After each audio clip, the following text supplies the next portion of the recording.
So, you see, what does a research solves, no? So, ano ba ang sinusolve ng ating research? Of course, it solves problems. Okay? But basically, we have to understand what is this problem? Ano ba yung sinusolve ng research na problem? Now, let's define problem first.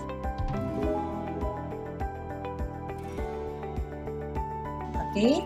So, problem, no, according to Frankel and Wallen, no, in their writings, that problem is anything that a person finds unsatisfactory or unsettling, a difficulty of some sort, a state of affairs that needs to be changed, anything that is not working as well as it might. No, problem.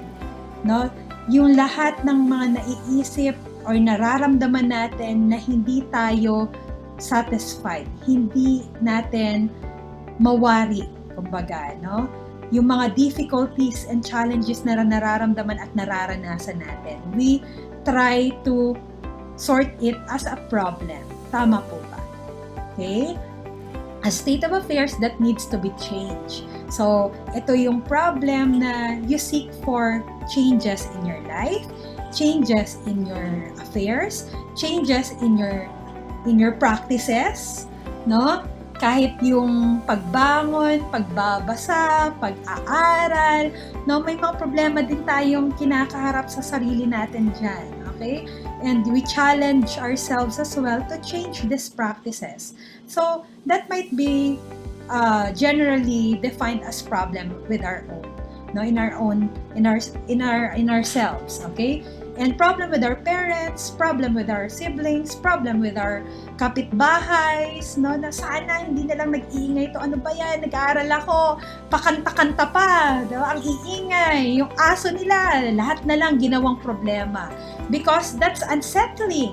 We are not satisfied with the condition. No? We define that as a problem. Now, let me lead you that both Colomb and Williams, no, classified problems into two.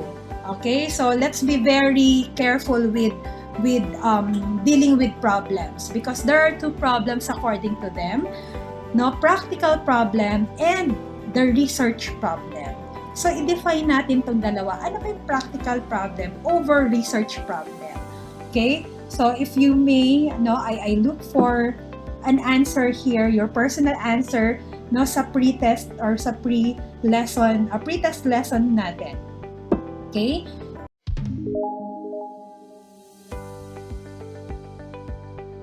But no, what is this practical problem? No, basically, practical problem is the most known problem we have nowadays. Ito yung pinakaalam niyong problema in our family, no, conflicts, no, sa kapatid mo, sa magulang mo, sa karelasyon ninyo, no, may mga conflicts tayo, even with our finances. No, we treat that as a problem or challenge. Sometimes we interchange challenge and problems in that context. Okay? So financially, no, challenge tayo, financially problematic tayo. No, in work or in your studies, no, backlog of assignments, no, backlog of so many activities and online asynchronous activities, no? Meron tayong mga ganung pinagdadaanan. And we treat that as a problem most of the time. Okay? Kaya na-stress, na-depress, no? Diyan naman natin na binibigyan ng reasoning, no? Kaya ganito, mentally unhealthy, emotionally unstable because of so many problems with the family, work. And in criminology, our problem practically is crime, criminal and the victims. Now, there are problems that we need to help and resolve, no, or change the condition.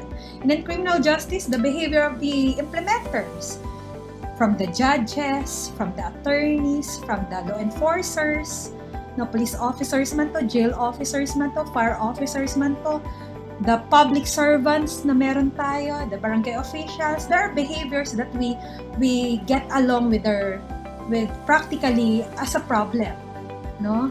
Problema natin, corruption, problema natin, no, how they do their services.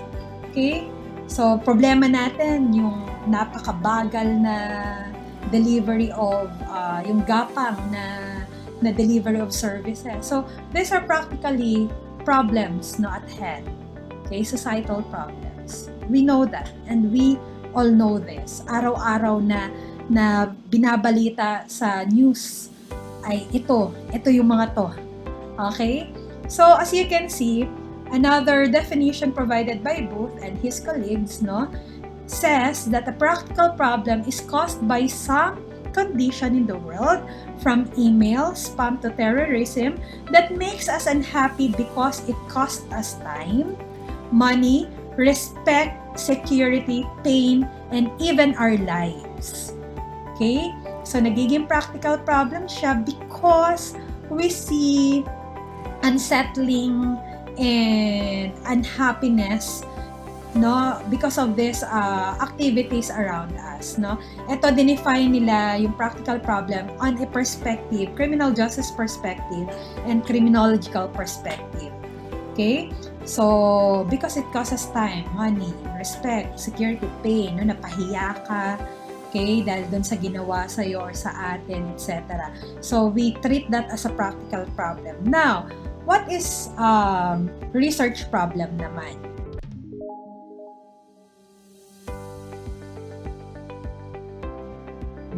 Research problem is quite conceptual and sometimes hard to grasp because all of us are used to encountering practical problems and few ever heard of research problem. You see, as both again defined research problem, a research problem is motivated not by palpable unhappiness or unsettling behavior, but by incomplete knowledge or flawed understanding. So as you can see kanina, namumblema tayo dahil dun sa mga kaganapan na hindi natin kontrolado.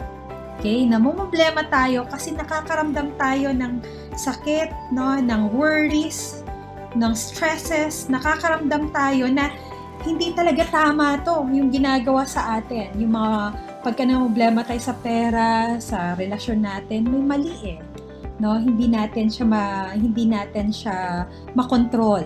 Okay, there are uncontrollable things that somehow we wish to change as well, diba? Gusto natin ma-change yung sitwasyon na yon. But we are used to that, We are used to knowing practical problems because this is how we encounter it every day in our lives. Hindi maiwasan yan. Sabi nga, only time can heal. Only time will know kung matatapos na yung problema. Kasi kakaisip daw natin ng practical problem, hindi naman talaga siya mare-resolve Minsan, nare-resolve na lang siya ng pananahimik, nare-resolve na lang siya ng dasal, nare-resolve siya ng pagtutulungan, At nare-resolve siya lalo na ng state of mind mo, right? Yung positivity mo and yung perspective mo na matatapos din to. Things will get better. Minsan doon natin nare-resolve yan at change, And then later on, you will be surprised, ay, okay na ako, ay, may provision si Lord, biglang may dumating, diba? Yung mga ganun. Those are practical problems. Dito sa pinag-uusapan natin yung research problem, that's quite different from what we are talking about here. Dito, pag sinabing research problem, namamotivate ito hindi dahil sa unhappy tayo sa sitwasyon, kundi dahil alam nating may mali sa nabasa natin.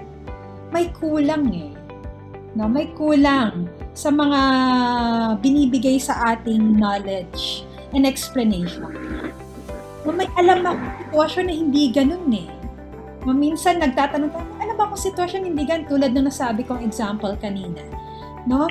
Ang coffee will lead to Mr. Garcia, please. Kindly mute your microphone. Mark. Yan.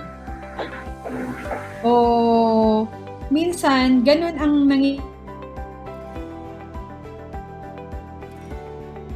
Yan.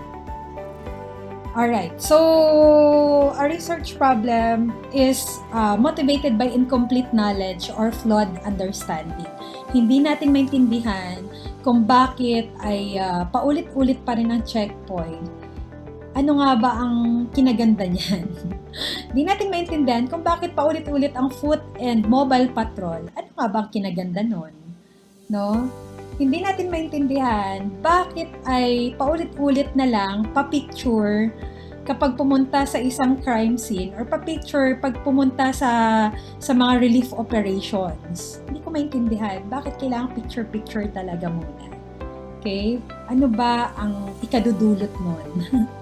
So, may incomplete knowledge. Okay? So, hindi mo maintindihan. Or kaya, yun nga, sabi ko kanina, yung coffee equals to aggressiveness or awakeness, no? Pero, meron akong alam na ang effect sa kanya ng coffee ay pampaantok, pampadozing, diba? So, ano yung gusto kong malaman doon? Ano yung gap? Ano yung nawala? Ano yung hindi natin maintindihan doon? Naintindihan po ba? Okay? So, merong butas between the provided problem, no, knowledge, and explaining it why it happens. Okay? And explaining it why things happens. Okay? So, yung part na yon, yung pagtatanong mo doon in between, na wala kang nabasa, wala kang na literature review, wala kang nakita. Okay? O yung bombing, for example, nabalitaan na lang natin, no? Nabalitaan na lang natin na may bombing doon sa Zamboanga, sa Basilan, sa Kulusulu, no? At kung saan-saan pang parte ng Pilipinas. Isn't it a question in mind na hindi kaya sadya nang ginagawa yung bombings na to? Hindi kaya non-random to? Yung tipong hindi na lang siya yung nangyari ng basta-basta na lang ng ganun lang, no? Kundi ay nangyari siya dahil yan ay talagang merong series of events na magkakakonekta, and we wanted to find out what that event pertains to. No? Ano yung hindi natin alam dun sa practical problem? Okay? So, kung ang practical problem ay bombing, ang practical problem ay aggressiveness or behavior, yun ang problema yung conflict. Bakit nagkaroon ng conflict sa pamilya? No, bakit kayo nag-away ng girlfriend mo? Ano ang root cause? Ano yung hindi natin alam? Yun ang imbestigahin natin. Yun ang babasahin natin. Okay? Yun yung ipipresent natin. Ito yung hindi pa natin nalalaman. Kaya dapat magkaroon, no, sa body of knowledge. Kaya dapat ma-explain siya into this kind of approach. Naintindihan po. Okay? So, that's how we approach research problem. We provide answers to what we don't know about the practical problem. Okay? So, ito yung mga scholarly works na, no?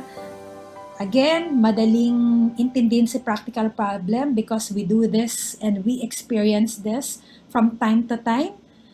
But research problem actually just being defined as such is tayo ang ating task as university scholars, as academician, no? Ako personally as an academician, no, is to look scientifically in between the answers of the practical problem. So, hanapin natin yung tamang approach, no, para mabago yung takbo ng practical problem, like crime, criminals, and criminal behavior, and even victims nowadays, as defined in our CM. Okay? So, yun yung hinahanap natin, yung gap in between para ma-explain siya. Okay? Hindi yung nandiyan na yung krimen, wala tayong ginawa, no? To at least prevent. In knowing your history, in knowing the root cause, there's an answer to everything, right? So, for example, if you have problem with your girlfriend or boyfriend, no, nagkaroon kayo ng away, no, may argument kayo, no, ngayon sa argument na yon, ang sakit-sakit, ang sama ng loob mo, pareho kayo, no, may point, kaya nagkataasan ng boses, kaya nagkamurahan, kaya nagkaroon ng bastusan, nagpost pa sa social media, no, hanggang sa worst, pati yung mga dapat hindi na i-share sa ibang tao, na share na, no, nalaman na. Pero alam nyo kung ano lang naging root cause? No? Practically, no, ito ang sagot sa karamihan. And mind you, of all conflicts, ito ang nakita. No? 90% of conflicts, it's because of your tone of the voice. No? It's not about the things that you wanted na i-pinpoint sa kanya. Kasi ganito dapat ganyan dapat itong dapat mangyari no? Pero yung dapat na sinasabi mo, you try to make it in a sense of good communication skills in a right and professional way, no? In a right and professional way, walang magiging malaking kaguluhan. Tama po ba? I mean, sources of conflict most of the time is the tone of your voice, not about the issue at hand. No? Minsan, papasok ang tatay sa loob ng pamamahay. Diba? Sasabihin, PI na pamumuhay to ha? Hindi ikaw yung pinapangarap kong asawa Bakit nga ba ganito, ganyan? Okay? So, what's the problem at hand? What's the root cause? Okay? Is it about the issue that he don't like the wife at all because of the behavior, nagger, etc., napabaya, sugarol, etc.? Yun ba talaga ang practical problem? Isn't it that sometimes our nagiging reaction na lang yung nagiging manginginom, nagiging sugarol, nagiging nag-ML, no, na naa-addict sa isang bagay at kung saan-saan pa nahuhook ka because walang walang acceptance no? Hindi walang respetuhan na Naghahanap ka ngayon ng defense mechanism and reaction to that, no? So, magpakawala na lang ako, maging swail na lang ako kasi wala nang makikinig sa akin Hindi naman madadaan sa tamang usapan tong tatay at nanay ko or yung girlfriend ko or yung boyfriend ko Kaya bahala ka dyan, ML lang ako dito, wala akong pakialam sa'yo. Diba? Kasi you don't communicate properly. Okay? So, most of the time, that's the source of practical problems, especially of what we are dealing with kanina. So, yun, ang tanong, researchable ba yun? Diba? Can we turn it into a research problem? Yun ba talaga ang gap to solve conflicts, to solve crimes, to solve behaviors? No? So, marami kang reading materials about it. There are a lot of reading materials, scholarly materials that would lead, no, that yung pagsasorry, yung pagsasalita, no, may mga test of din sila doon. May mga scholars na nag-test scientifically about it, no? So, you will be surprised na ganun na pala kasimple. Pagka dinig deeper mo, yun na pala ang root cause. Now, practically, you could be able to provide valid solution, no, practical solution to the practical problem kasi na-identify yung main problem, yung root cause ng conflict. Nakuha po ba? Okay? So again, is it researchable? Yes. Okay? That could be read, no, from different journals, no, search niyo yung conflict resolution, no, search niyo yung mga mediations, etc. Alam nyo, you will get surprised. Wala dun sa punto tulad ng mga pinaglalaban ng lawyers kung sinong tama at mali. Sino ang may kasalanan at hindi. No, sa criminal justice, you will get surprised. No? Hindi ang point dito kung sino ang nagkamali. Kundi ang point dito, paano natin babalikan yung naging problema at paano natin aayusin ang naging nawalang relasyon o yung naputol na relasyon. That boils down there, no? So, you see, ganun ang inoffer ng ating scholars. Okay? Hindi na dito kung sino ang tama at mali. Ang dapat pag-usapan natin, paano tayo magre-resolve at mag-arrive into a specific solution to our argument. So, meron yan sa mga reading materials. Meron mga practical approaches na yan. Because they found out that our tones, our approaches, defines how the problems evolve practically. So, na-resolve ba yun ng research problem? So, sana naiintindihan po ng ating ng class, no, yung pinipinpoint ko dito. Okay? So, magbasa, in short. no, hanapin ang kasagutan. Huwag maging mangmang. Okay? Dahil lang ikay bounded dun sa self-control, low self-control, wala, na blinded ka na ng galit, ng puot, no, ng paghihiganti, etc. And that cannot solve any kind of problem practically. Okay? So, research problem is the key. Okay? Or research is the key. Okay? So, another example here. Sorry, may mga exampling akong mga pre-provide dito. Okay? So, crime as a practical problem dito na example. Ito yung example sa research problem. Okay. One solution to this problem na pre-provide ay yung random mobile patrol. You know that. Okay? So, dapat may sense of surprise, no? Randomize ang pagbisita sa lugar, hindi dapat detectable, hindi traceable. Yan ang laging bilin sa atin, sa ating course patrol, diba? Police patrol. Okay. Now, in Kansas City, no, some police officers challenge this random mobile patrol na kanilang naging approach to lessen criminality daw. And this is what is happening in the Philippines as well. No, naging approach natin para i-lessen ang crime is to provide mobile patrol. Ikot-ikot sila dyan, no, randomly. Huwag kayong magpapabasa sa mga kalaban na ikay umiikot dyan sa paligid at nagmamasid, sabi niya. Okay? So what happened here is that yung sa Kansas City, no, they doubted about the effectiveness of this strategy. No, nagtataka sila, talaga ba na nare-resolve ba? Nalilesen, na prevent or nakokontrol ang crime by just conducting random mobile patrol? That's the question. No, that's the assumption. Now, the assumption is yes. No, it can resolve, it can help prevent and control crime as part of the crime prevention and control strategy. No, yun practically ang ating hypothesis, no? But sabi nila, no, effective nga ba in reducing crime and improving perceptions of community members towards the police and fear of crime? So what they did, no, what they did not know, ito yung research problem, ang hindi nila alam, ang hindi natin alam, okay? Whether yung strategy na random mobile patrol could in fact lead to lower crimes and improve community perception towards PNP or towards police officer. Okay?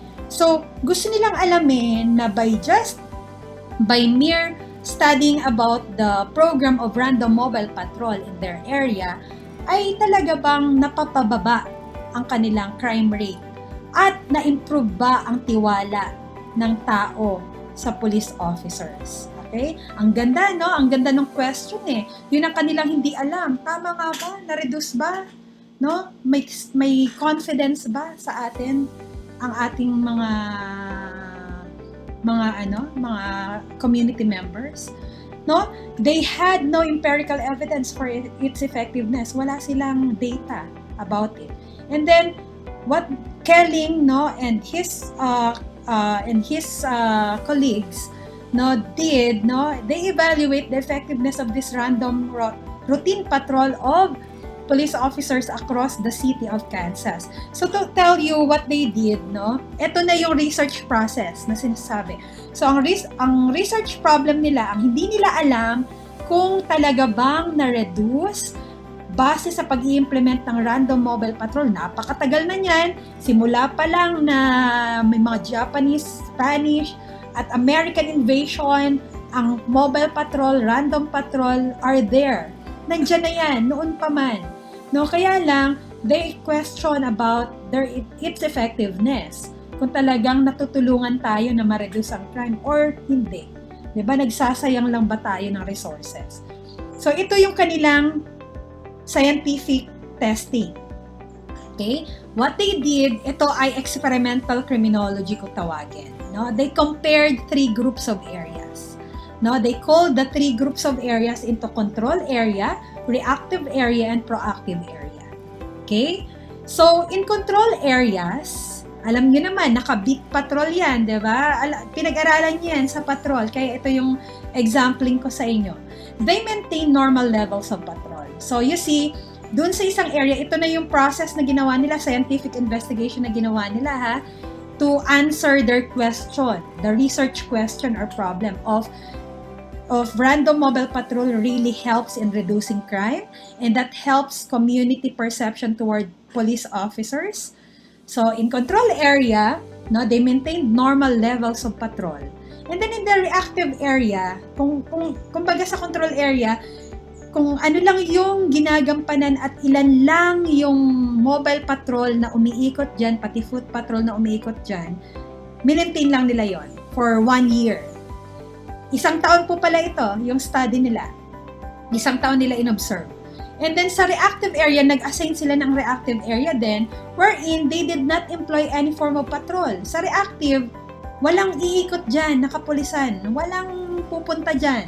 Hayaan nyo yung isang block na yan, or street na yan, or isang syudad na yan, na walang magpapatrolya.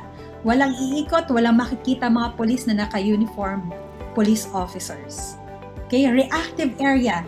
They will just be calling the headquarters if something happens. That's the point.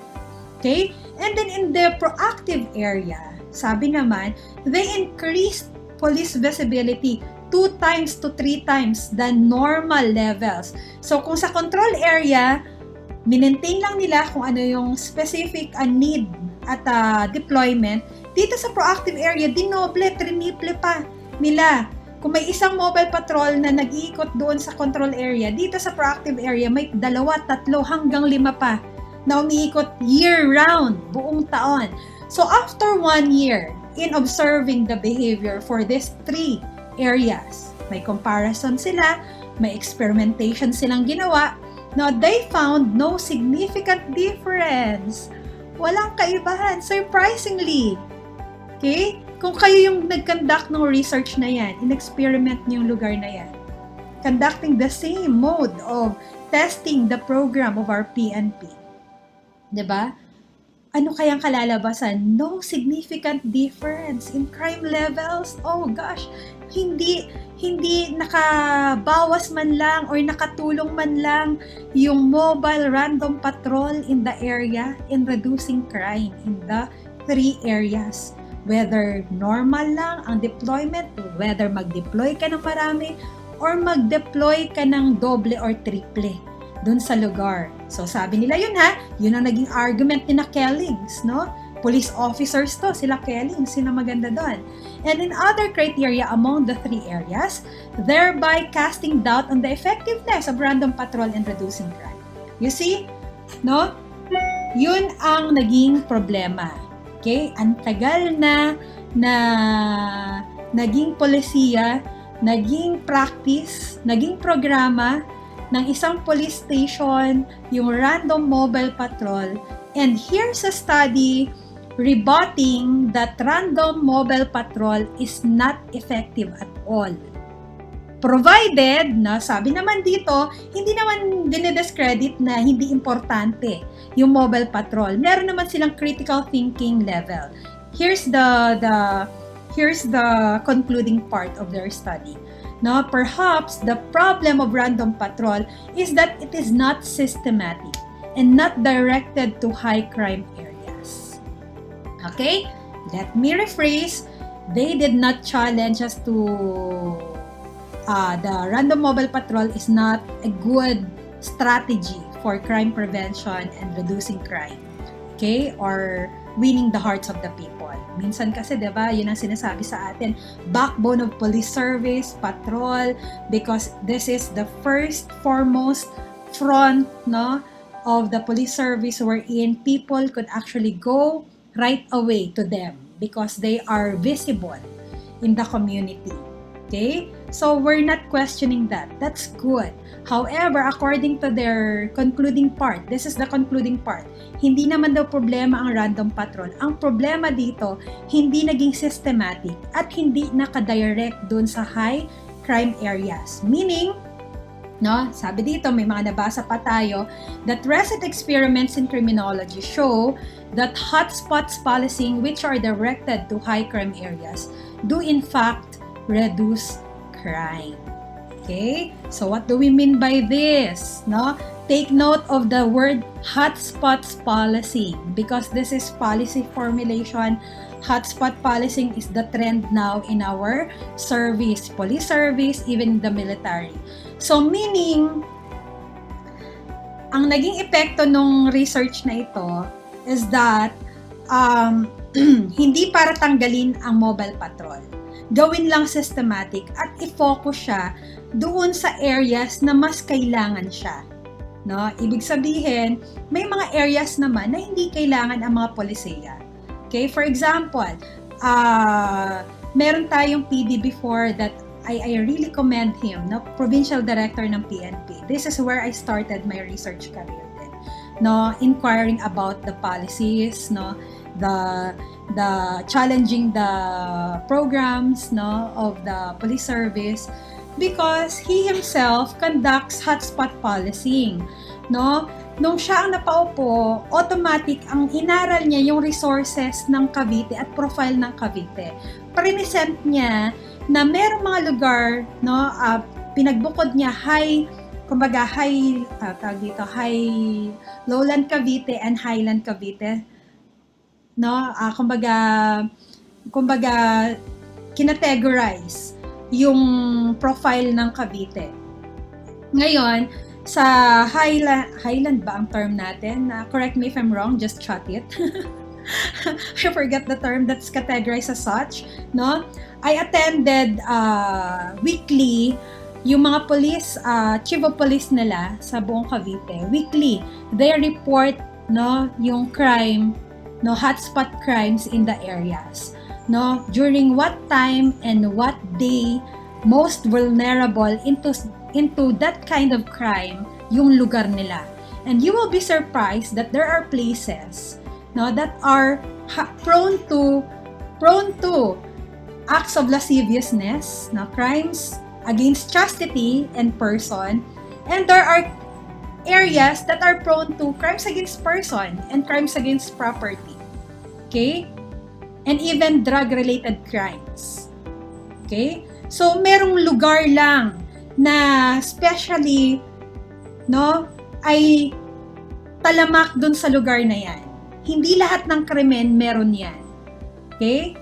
So, what he did is to put people, no, to put police officers, strategize resources and human resource, both, no, facilities and human resource, utilize them and put people who are expert. Like for example, ako, i-mention ko na, no, during that time, that's way back 2016, I attended the hotspot meeting of silang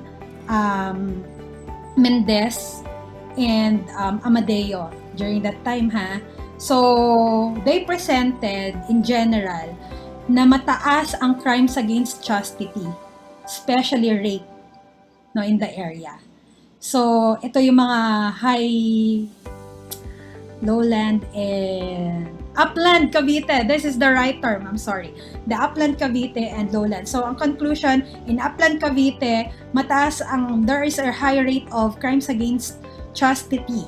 No? While in lowland Cavite, there's a high rate of crimes against property and person. Okay? So, although I know rape now is under crimes against person because anyone could, whether it's male or female, could actually file cases on rape, no, crimes against person. But there are other crimes against chastity, no, vowsy, and acts of lasciviousness, etc. na nangyayari dun sa lugar. Upland Cavite, majority. So you see, the PD, the provincial director, on the spot, directed, no, to hire and to get and to make training plans and program for the personnel in that particular area na particular and focusing on crimes against chastity, combating this, and looking for strategies for that. No? Ano ba ang mga resources na kailangan? Anong training plans na dapat na meron kayo? Kasi yan ang madami dyan. No? Ano pa ang dapat ninyong gampanan na strategy? So this is what I'm talking about. This is what the effect of this hotspot policing na ginaganap at ginagawa. At product siya ng research. Okay? At hindi magtatapos yun doon. Okay? After this, high crime areas to reduce crime, meron pang lumabas na argument on crimes as non-random activity. Non-random. So may mga ganung mga arguments tayo. Kung makikita nyo at mababasa nyo sa ating mga theories. No? So again, ito lamang yung mga nagiging epekto at example ko na pwede nating pagnilay-nilayan. No? This is quite a challenge to the system, to the policy, to the program of the PNP. Even in the NBI, ang dami nilang mga programa dyan. Even in the Bureau of Fire Jail, in our system, here in the university. In fact, we can challenge systems na pwede nating makitaan pa ng improvement. Alright? So, this is what I'm talking about. And nag-ugat lang yon sa research question or research problem na talaga bang nakakatulong ma-improve ang sistema, ma-reduce ang crime, maging mataas ang confidence ng mga tao sa kapulisan. So, nagsimula lang sila dun sa question na yon. And then they do the scientific inquiry like this. Then afterwards, they concluded in even leading to another policy, no, na pwedeng i-adopt ng bawat ahensya. Okay, so ganun kaganda ang ginagawang mga research inquiry and research problem kung inyong gugustuhin, kung inyong mamarapatin at inyong pagkakainteresan. Okay? So with that, I'll end my presentation with this one. Okay? Let me read ha. Tingnan nyo to. Okay? A new camp commander was appointed, and while expecting the place, he saw two soldiers guarding a bench. No? Nagka-guard sa bench, dalawa. Sabing ganon. He went over there and asked them, why do they guard it? Bakit ninyo ginagwardyahan yan? Tanong niya dun sa dalawang sundalo. Sabi nung dalawang sundalo, we don't know. The last commander told us to do so. And so we did. It is some sort of regimental tradition.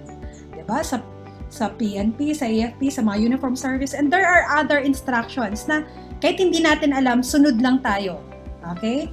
Sunod lang. Sabi dapat nating gawin So, he searched for the last commander's phone number and called him to ask him why did he want guards in this particular bench. So, commander na tinanong niya, hindi na lang yung guard ha. Sabi naman ng last commander na pinalitan niya, hindi ko rin alam. I don't know. The previous commander had guards and I kept the tradition. Nakita nyo? So, it's a tradition na pinatuloy ko lang. Okay? So 3, now going back another 3 commanders, he found a now 100-year-old retired general. So buti na lang naabutan niya pa, no? Si retired general hindi pa tegok. Sabi niya, "Excuse me, sir. I'm now the company or the commanding officer of your camp. You commanded 60 years ago. This is 60 years ago. I found 2 men assigned to guard a bench. Could you please tell me more about the bench?" Diba? Akala may treasure doon, ano? Yun din ang nasa isip nyo. Anong sagot? What? Is the paint still wet? Funny as it is. Okay? So this is what the challenges we have in our research field. Abay, wala man lang tumawa sa inyo dyan, oh. Ha? Naintindihan nyo ba yun? Okay? Akalain nyo, 60 years ago, up to this time, may pinagbantay dun sa bench. At ang pagbabantay lang pala naman, ang reason, it's because pinapinturahan niya noon para walang umupo. Ganun kasimple ang kanilang tasking na hanggang ngayon naging tradisyon pa. Basa pa ba yung bench? Bakit may nagbabantay pa rin? Oh. Okay? So with that, thank you and God bless us all for listening, and I hope that everyone learned, no, from the discussion and from what we tried, and there's a lot of examples yet, no, to be given while you're reading materials, no, doing your own craft, doing your own researches in the field. Makikita nyo, ang dami palang pwede natin i-adapt, ang dami pala natin pwedeng gawin na bago at na para baguhin yung current system, no, that our government, our institution is doing. So marami, and that could be helped through research process. Thank you so much.